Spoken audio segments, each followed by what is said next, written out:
We are here in front of your work, your current exhibition called Variations. Please, could you tell us a little bit about it?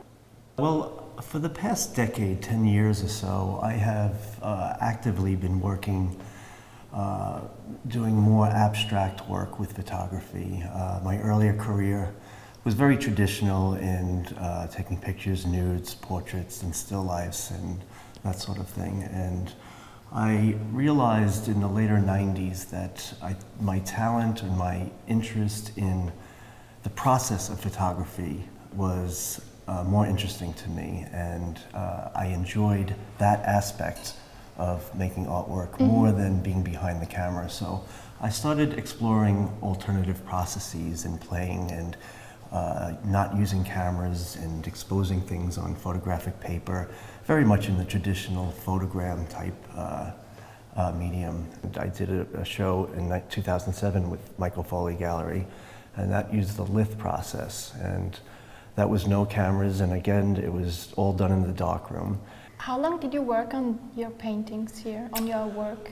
I started experimenting in the summer months of 2010, and of course, like anything, you start small, and you get results that are not satisfactory at first, but and this is all part of the process. And I think all of everything that I've been doing the last decade is about process. So you keep moving, you keep trying, you try different methods, you experiment in different ways, and then something just started to pull together, and I could see it was leading me into a direction that I really wanted to go. So I would say September, the fall of 2010 is when I really started getting involved and making this work. Yeah. What fascinates you about action painting, which is also your inspiration? Well, I mean, a number of people, and myself included, certainly see the influence of someone like Jackson Pollock on this work. I think the expressiveness of working in that manner is something that I just naturally have a ability to do. I like movement, I like gesture, so we can see here. Absolutely. It's amazing. I heard the Goldberg Variations, Glenn Gould's interpretations of them, and I was fascinated by not only the music, about his genius and about his passion for life, and I thought that would be a nice sort of an accompaniment to when I did these pieces. So the gestures were often inspired by listening to that beautiful classical pieces, and yeah. So during the process of your work, you would listen to his music, Sure, which inspired you? Yes, Yeah. yes. So that's why Nice some of the idea. pieces will be a little bit more calm, some pieces will have a little bit more energy in them. So, yeah. And certainly working with Robert and being so close with him in the studio, and then having the fortune to work with Robert's printer at the time, Tom Burrill, it got my interest even more, and just going to galleries and being involved and meeting artists. I had the good fortune of meeting people like Willem de Kooning and Robert Rauschenberg and Jasper Johns and Andy Warhol. I mean, that's a big inspiration when you get to meet some of the greats. Sure. There is a story that Patti Smith gave you a book as a gift of children, and you took your first photographs of children, 1-year-old children, in black and white. How do you like to work with children? It has become one of the most rewarding aspects of my career, doing these photographs of 1-year-olds. I didn't set out to do this project. It sort of just came to me in a manner. I was commissioned to do a picture, as I had in previous years, but this one particular time I approached it in a different manner, and there was something special about it. So the next commission I got happened to be another 1-year-old, and I approached it in the same manner, and I was like, okay, these are not baby pictures. I'm not interested in taking baby pictures, but these are people. They just happen to be 1 year old. They are out of that baby stage. They have the motor skills to be able to sit up in a chair. I think that age of 12 months is right at that moment where that personality has developed. Is it sometimes a burden for you to have such a famous name? It's sometimes for actors when they come from the family where already the father was an actor, so it's quite difficult for them. They have to prove a lot, actually. Well, go ahead. On the other hand side, it can open also doors. Sure. How was that for you?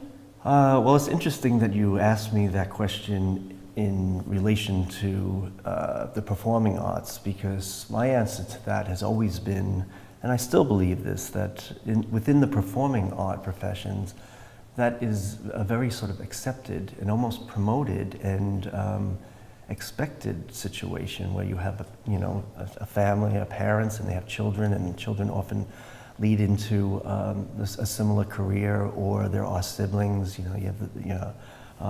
There's a long history of that, and I think people embrace that and sort of like that. Now, when you get into the visual art world, it's a bit of a different story. I don't have the answer to that. I don't really know quite why.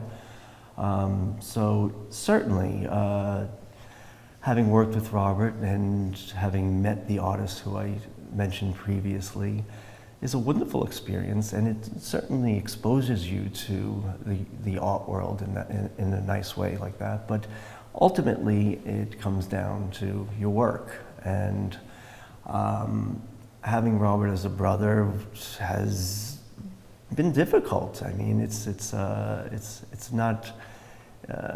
First of all, Mapplethorpe is a very singular name. It's not a very common name, so that's something that I have had to deal with. And in the early part of my career, I even changed my name in order to try to have my own identity and do my own work. But like I said, I was doing portraits, nudes, and still lifes very much in the Robert Mapplethorpe genre. And I realized, even though I did well with that work and I have a talent doing it, it was important for me to branch off and do something on my own. On the other hand side, you studied photography and your brother was at Pratt. He studied art. Yeah. Have you ever considered that you were his inspiration? I think so, actually. Well, I'll tell you, I mean, Robert had started, he started with Polaroids in the early 70s and had gotten a film camera before I ever came on the picture. So he was establishing a career as a photographer by the time I came to his studio. Yes, it is interesting that he never had any intention to work in photography. He studied painting and sculpture, and that was, I think, his main interest. But, life sort of throws you, it leads you, or, as a creative person, I think that's an important thing, to allow life to lead you in a direction. So that obviously was the right time for him, and it was the right thing for him to do. And he took it to a much bigger degree than it already had been. Similarly, I started with photography, and now more and more I'm leading away from that medium. And although these are photo-based works, I have a hard time. I have a hard time calling them photographs, and they're more painterly. What was your most exciting moment in New York? Wow, in New York? Yeah, what was the moment where you thought, wow? Well, I mean, immediately I would have to say the events in September 2011, but I mean, not only for obvious reasons, but that period in my life, I was 41 at the time that happened. I really hadn't been exhibiting. I was making that transition into doing work like this. And I knew the world had changed and was going to change forever. It was never going to be the same. And, I was getting to a point in my life that now I need to really concentrate on what I really want to do with my art. And so I think realizing the fragility of life and how things can so quickly change, and life is so precious that I really put a lot of effort into my work, and it pushed me. Could you tell us about your favorite book? It's something very personal. What is your favorite book? Is there a story that... Well, you mentioned earlier Patty having given me a book when I was young,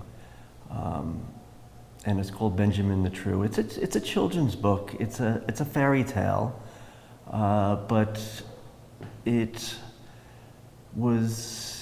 probably had 150 pages, and I just remember feeling I had reached another plateau in my young life, that it was my first what I could consider an adult book. That certainly touched me, and the fact that she had written a very personal note to me in that book, and she had spoken to my brother quite a bit about me, and I had a brother who's 2 years older as well, and who was going to be the one that was going to have the creative side, and they knew it at that time. So that book certainly means a lot. Being a New Yorker, I love reading about New York, and I love reading about the New York of yesteryear. I'm a very sort of nostalgic New Yorker, I guess you can say. So I remember certain things about this city that I miss terribly. But I think that's just a generational thing, and I would imagine that the younger generation hopefully are experiencing similar things that I did at that age. Thank you very much for this amazing interview. Thank you. Thank you. Thank you very much. Thank you. Thank you. Is there a question you were never asked by a journalist you would like to be asked? Oh boy. It's off camera now. You should email me that one. I could have thought about that one.